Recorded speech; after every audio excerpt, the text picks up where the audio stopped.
ఇవాళ ఆదివాసీలు మనం ఏజెన్సీ ప్రాంతాల్లో రకరకాల ట్రైబ్స్ దగ్గరికి వెళ్తే వాళ్ళు జాకెట్లు కూడా వేసుకుని ప్రాంతాలు ఉన్నాయి. మేము చూసాం, మేము వెళ్ళాం.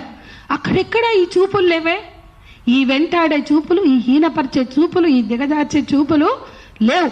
అంటే చదువు, నాగరికత, సభ్యత అని చెప్పుకునే చోట ఇంత చెత్త ఉంది.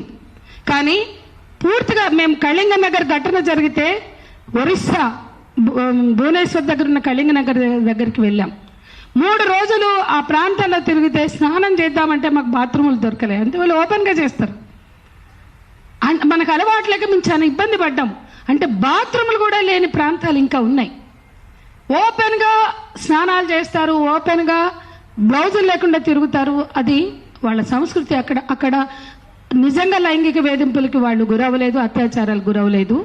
ఈశాన్య ప్రాంతాల్లో కూడా చూస్తే మనకు అదే కనిపిస్తుంది.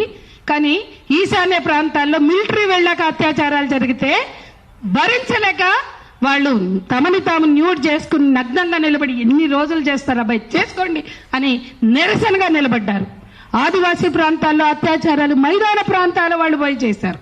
లేదా టీవీలు పోయి ఫోన్లు పోయినాక కొద్దిగా వచ్చింది కల్చర్.